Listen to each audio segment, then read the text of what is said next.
Hello and welcome back to OC Aviary. In today's video we've got quite a few different things have happened in the bird rooms over the past 2 weeks really, because it's been about that time since I've really given you guys a big update on what's happened.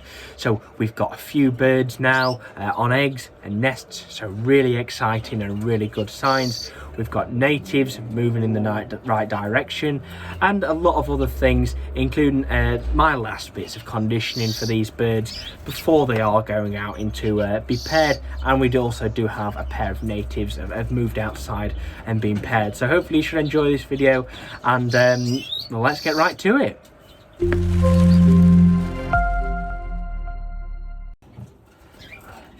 So on the conditioning menu this week we have germinated seed.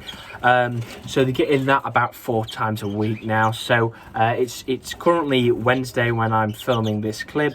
They had some yesterday, they'll have some today, and then they'll get some on Friday and some on Saturday. So we're giving them a day break there. Germinated seed is full of vitamins, full of minerals, really good things in germinated seed, so that's why I'm giving it to them. I am giving it to them now in an evening or an afternoon, so there's a few hours before it goes dark for them to eat it, but I won't be putting too much in that it'll be off by the morning, so keeping it fresh, and it'll be fine for the rest will be going out Friday and Saturday. So as I've said before, we are rotating what I'm giving them for conditioning. It's not too far off the breeding season now, and for some we've already got a bit of a start, which you'll see a little bit later on. So this week it is germinated seed. Next week it'll probably be egg food. The week after it'll be maybe just conditioning seed itself, and just so forth, just rotating that round, getting different things in there, giving them a balanced and healthy diet. So I'm going to serve this now up to all of the native finches and canaries.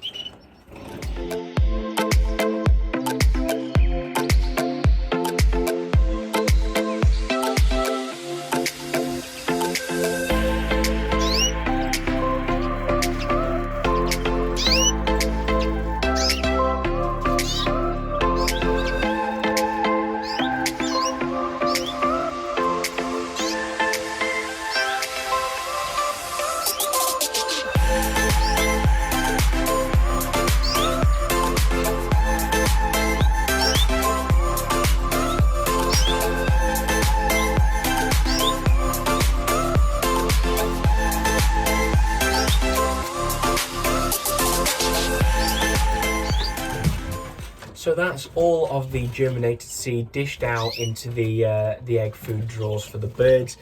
They're very much enjoying it, as you've already seen.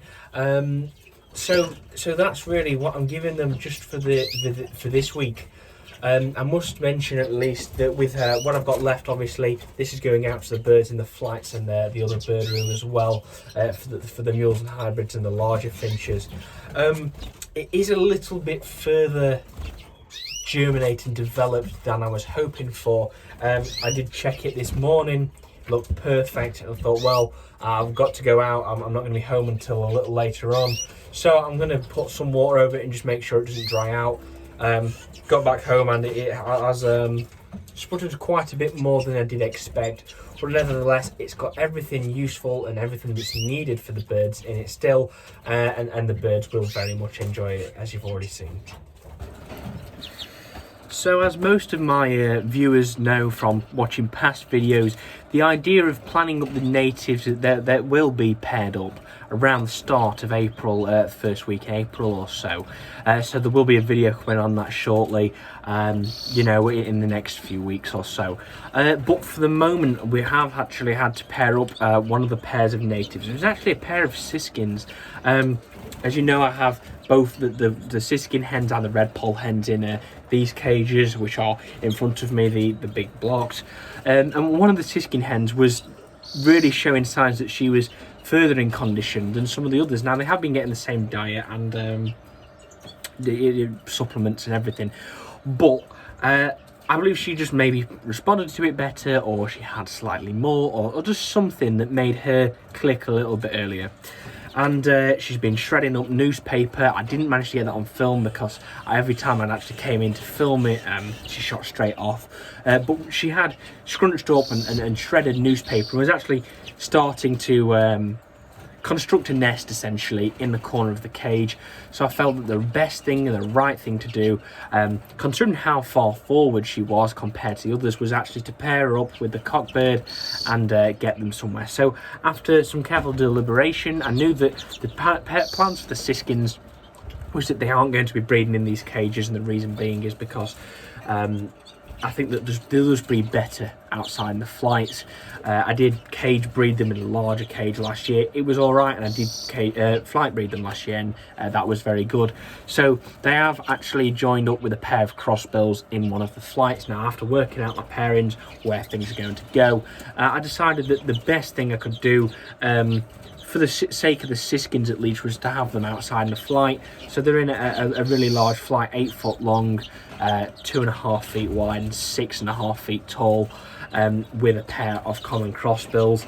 They're getting on just fine, and they do coexist in the wild, in the same habitat or so there shouldn't be an issue.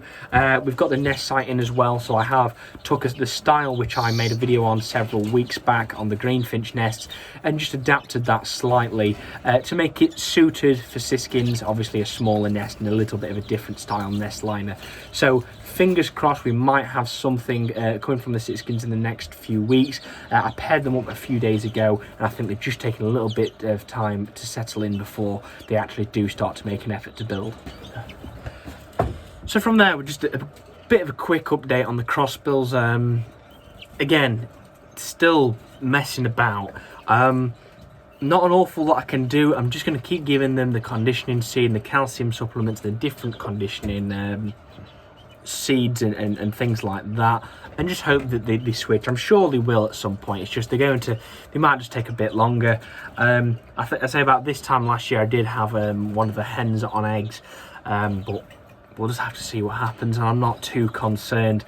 We did have a crossbill hen on eggs about May, June time last year as well, so it wasn't, you know, I can still see that both pairs will have time to go down, and we'll just have to see, because sometimes they might not and sometimes they might, and let's just hope they do.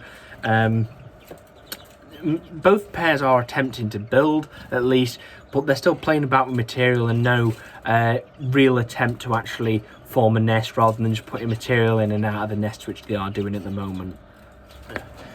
The condition of the rest of the birds is very good. It's improving, it's getting there now. Red poll cocks are, well, I've actually just gave them some more germinated seed, but when I've not done that, they're usually bouncing across the perches, they're squealing, they're making all the noises which they make. We've got all the hens, they're doing great, they're getting fit, they're as fit as ever. Everything's getting baths almost every 2 days now as well, so they're all in a really good health and really good condition. So that's brilliant. We've got the birds outside the flights, they're all getting on well. We've got the greenfinch cocks singing, the goldfinch cocks doing that, the bullfinches are piping as they do, and overall really good signs, and they're nearly there now. So that's why I'm holding off till April, because I don't want to put them down too early and we end up with issues. I did make that mistake last year with my red poles, paired them up around the middle to start of March, and it didn't go too well. We didn't produce as many youngsters as I'd hoped from the pairs, so that's why I've held them off this year. And obviously I have got a new shed and a dedicated shed for actually the red poles pretty much now, so fingers crossed, all going well. We will be pairing up first week in April for all of the natives, and we do have some news on the canaries, which is quite exciting, which you'll see in the weekly update a little later on. So we're now in the large finch shed. We've got all the mule and hybrid pairs in here, as well as the Norwich. So a few things first. You probably noticed the lights are gone here. We've got this new bar. I saw the opportunity that before the breeding season really is an ideal time to make any amendments, any changes to your shed, because you don't want to be screwing things up and having to wire things when you've got birds breeding. So it's not ideal. So obviously there's nothing in here which is breeding at the moment, so we do it was fine. So I've got this now. This is a big LED bar light, so I've got that on a timer. That's just to enhance the natural daylight. I'll just turn that off and just show you the difference. Much darker, especially some of the corner cages. So actually just having this on makes it so much brighter and a much better environment to breed the birds. So we've had a few different things go on just at this side at the moment. So firstly, I'd like to point out the Norwich. I've actually paired up the Norwich. They aren't staying in these cages for breeding. What I want to do is, now that I know the cockbirds are relatively fit, to say they're fit enough would, as fit as possible, would be lying, to be honest, because I have really tried to get these guys fit. I've had them out in the flights and everything, and I found that at least in the flights they weren't getting as much of what they needed to, because they was having to compete with other birds, as well as that they were hanging off having baths for whatever reason. So we did move both the cocks and the hens in here, just to keep a closer eye on them and monitor them. So I've done the pairings now. We've got a normal variegated cock to a sort of ticked buff Norwich hen, and here we have a green Norwich cock variegated to a I'm just going to say blue and white Norwich hen, because I'm not that up to scratch on canary colours at the moment anyway.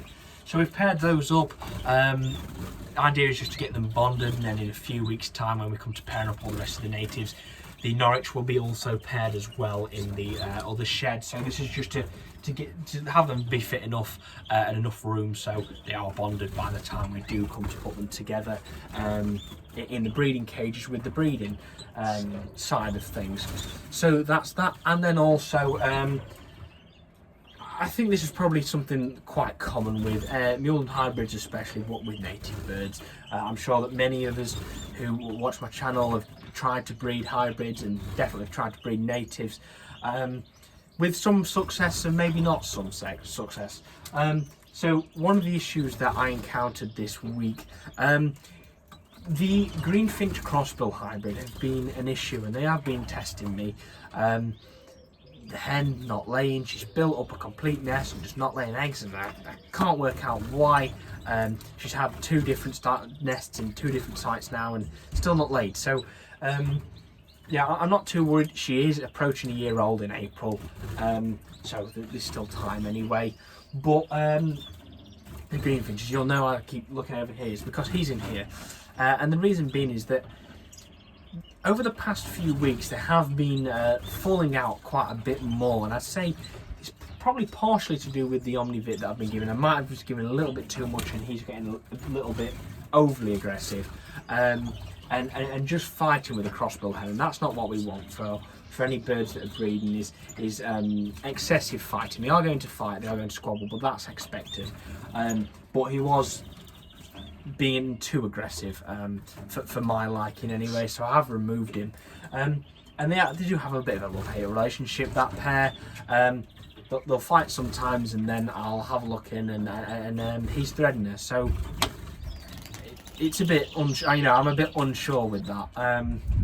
But either way, it doesn't matter. I'm not too concerned. So I've removed him. I removed him about 2 or 3 days ago, and I'm going to keep him out for probably the next week or so. I want to give the crossbill hen some time to rejuvenate, relax, and just pick herself back up again. Hopefully, just start to rebuild that nest. And it'll probably help her condition as well. Is that if he's out of there and he's not trying to fight with her constantly as well, it'll be good. So we've got him in there, he's separate, he's getting all the conditioning supplements that he needs, and the same for the crossbill hen. I've got her on some vitamins as well, just to make sure that she is in good condition, because we don't want to be losing that condition considering where she's at, and that the pair are bonded but still fall out, but he does thread her, so and that is what we want. So it's going to be interesting, and I will introduce him. So in next week's video, you'll see him introduced, and well, let's just say fingers crossed, and let's hope that they do move forward and we do get a nest, hopefully some eggs, and even even more special would be some greenfinch crossbill hybrid chicks. So now it's time for the weekly update. So this week we've had quite a improvement in the birds and a real move forward for the breeding season. So to start with, we now have the yellow mosaic pair. She's been built up about 2 weeks and finally she's on eggs. So we've got she's actually on 4 eggs. She's been sat on them several days now. She laid the first on the 20th of March, and then the 4th egg on, I believe it was the 23rd. So she's been sat on those a few days now. So we'll candle them next week in next week's video, and fingers crossed they're fertile, so let's hope so. I have seen the pair are in good condition. I have seen the cock threading it, but we'll have to see what happens there. And then from the last time that you saw the other canary pairs, we've actually had 2 pairs now built up and actually on eggs. So we have the red-eyed satinette pair. They have laid 2 eggs now. She laid one 2 days ago, and the other a few days ago, 1 day ago, sorry. But she hasn't laid one today. Now, I'm not too sure why, but we'll just have to see what she does. It will be a bit weird if she's had 2 eggs and only rearing 2, but I'm not too concerned either way. So it's nice that we'll have some, hopefully, some young red-eyed satinettes, which will be really useful for muling plans in the future. And then finally for the canaries, we've actually got another pair of the mongrel feeders. So we've got a yellow ticked hen to a clear buff cock. And they have built up over the past week, and they've just laid the 2nd egg today. So that's really nice to see. We've got 3 pairs of canaries now with eggs, and hopefully in the next few weeks or so we'll have some chicks arrive. And obviously then the natives moving forward into breeding. So we haven't got any natives with eggs yet, but I'm not too concerned. Obviously most of them aren't even paired up, so I can't expect that yet. The crossbills still there, like I mentioned earlier. They're getting there, just they're still annoying me as they usually do, and same for the hybrid pair, but I can't expect much else. And then for the Siskin pair at least, I'm not expecting anything just yet, because I have only just introduced them to each other for the first time in about 10 weeks or so since the Siskins were last together. So this was the pair that are outside are actually the pair which we bred off last year. So they went down about the start of April last year, so I'm sort of hoping about the same again, and then we will have the other pair of Siskins actually in another flight in a few weeks' time. Now, as a final little thing I want to show you, Owen Welsh, a few days ago now, he put on one of the groups on Facebook. I don't know, I can't remember which group it was, but there's a bird that he bred a few years ago. It was a greenfinch hen. You're going to see it now. I thought this was a really exciting, really interesting bird. Now, there's a couple of different ideas of what it could be in terms of mutation. Obviously, it is a native greenfinch hen. I'm no expert, obviously, and there was still people unsure about it and what colour it was. Some people had suggested it was melanic, and it was just a change in the pigment, and others had suggested that it was cobalt. I thought possibly cobalt, but I'd have to have a look further. So I just wanted to show you guys that, and thought it was a nice, a bit of something different. You know, we don't really have dark greenfinches like that, or a lot of birds don't have a cobalt mutation established in them really, other than the red polls and probably the canaries as well. So something a bit different for you all to see was a cobalt greenfinch or a melanic greenfinch. So that does bring me to the end of this week's video, so I really hope you enjoyed it, and maybe pick something else up from it and just found it entertaining. So thank you very much for watching. If you have enjoyed it, please subscribe down below, give us a like, hit the notification bell and share the video with someone who you think would enjoy this content. So thank you very much for watching, and I'll see you in the next one.